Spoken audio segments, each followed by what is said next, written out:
Welcome, ladies, to the Real Estate InvestHER Show, providing inspiration, strategies, and insight to empower women investors to live balanced and financially free lives. Now, here are your co-hosts, Liz and Andresa.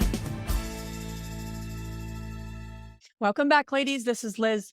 This is Andresa. Welcome back to the Real Estate InvestHER Show. And we have another minisode about our short-term rental process. We are looking for a vacation rental, and we're going to talk to you today about why we didn't buy. Oh boy, how happened? We're going to break down, there are several reasons, but we're going to break down for you the top 3 reasons why we made the decision to do not buy the properties that we were looking to. All right, Liz, and everybody that is listening. So we're going to talk about our journey to buying a luxury short-term rental in Florida. So we are looking at properties that can fit over 15, around 15 guests. So it's a large property, right? And we went to Florida. And by the way, if you have not watched our journey and on our videos, you can go back and listen to our minisodes number 353 and 355, so you can catch up on what's going on here. So the number one reason why we didn't buy was the financials, right? When you're thinking about like, $5 billion property, they would have all their financials in check, and you can easily figure it out if the deal works or not. Not the case. Not the case. I can't understand that, Liz. I know. I truly can, right? And then when the numbers come a little easy, you're like, don't think so. I think the main thing, it's higher than that because the property is bigger. This is not a single family in South Philadelphia because I know those numbers very well. No, this is a made up number. And at the same time that it is disappointing, and that's the reason why we're talking here. At the same time, every single thing that we're going to say to you guys here is, oh, that's negative, but it's also an opportunity at the same time. Okay. So no, the numbers were not like, okay, here's the financials. Everything looks organized on time. We're looking at short-term rental. There was one of the months over there that the property got booked 35 days. I was like, interesting. I don't know which month that is, right? And no, they didn't have like, their agreements were for larger days because all the other months were 30 or 31 days. And then February 28. So, and then you're like, what's happening over here? So there's always an opportunity.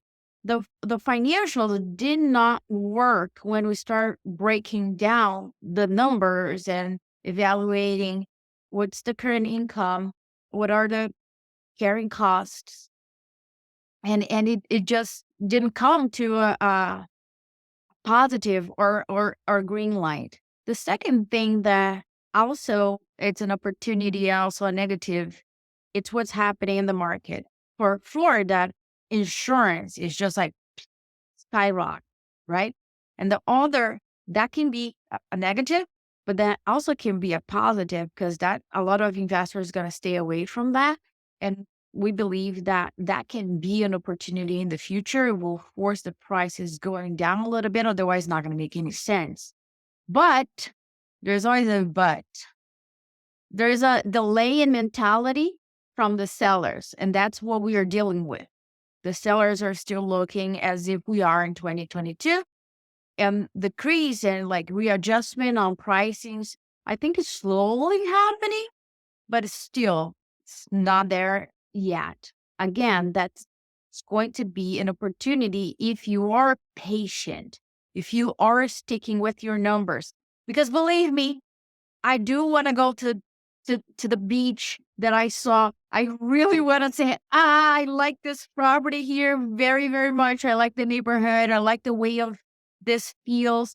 I know I can take this property to the next level. I cannot wait for all of us to come here book a weekend and start planning our masterminds, etc., etc. But the numbers and the final green light there was not green, was red. For us to make the deal work, we'll have to be a cut of over $1 million in order to be a decent deal, which leads us to the third factor, right, Liz? Mm-hmm. Is the return on investment. We are bringing private money to the table, and we take that very seriously. We don't want our investors to have any doubt. It needs to be a killer deal. Our responsibility to return the investment and make this a property where private money lenders want to invest, not just for a simple or better return on the investment, but also from a lifestyle perspective, that they can take advantage of the property, bring their families into it, etc. But when we looked at that, we did not feel comfortable with the returns and the buffer that we were looking to present. So that is a no. If we don't feel like, okay, we're playing worst case scenario, realistic, conservative. Does that match our criteria? Yes, pull the trigger. Simply no, I'll cry on the corner, but no. I love that. And I think when you go through that process of saying no to for various reasons of what Andresa just mentioned, the positive of it was the comfort in the numbers. In other words, you start to really get a sense of what those expenses look like.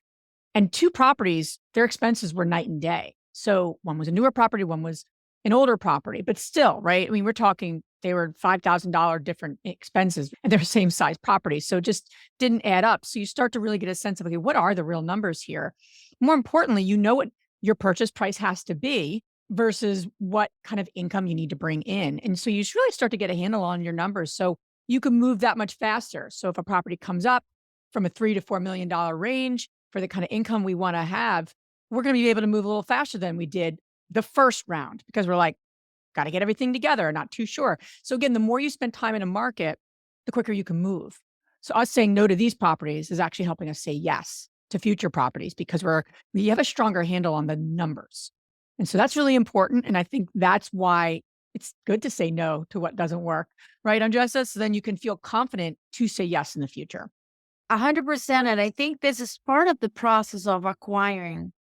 You got to say no to a lot of them because they don't fit your criteria. And you're really like refining what it is and what it's not. We are in a new market. We are in an asset that has so many different variables. We are not dealing with a single family home that needs to be rented. It's a completely different ballgame. So when you're going through this, it was not a waste of time. Quite the opposite. We invested our time and our team in there, also invested their time. We are building a foundation here with important and solid data. It's not an assumption.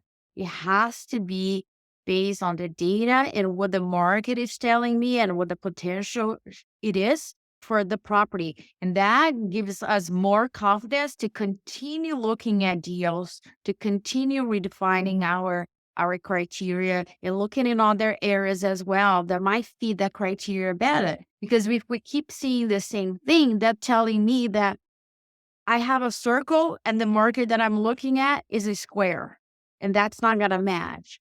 So if that is a recurring, then we're going to have to shift. But it's not at the moment. We're still looking for it. And I hope you keep following us on our journey of finding our luxury short-term rental. I hope you enjoyed this episode. Let me know if you guys have any questions. Go to our Facebook group community and put the questions over there. We're happy to answer. Thanks so much for listening.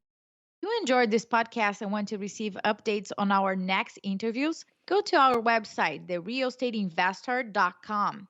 There, you can subscribe to our show, become part of our investor community, and get updates on upcoming episodes. If you like our show, please share with other women who would benefit. And don't forget to leave us a rating on iTunes. We'd really appreciate it. And as always, we encourage you to take one action as a result of today's show and put it into motion so you can live both a financially free and balanced life. Thanks for spending time with us. Ciao.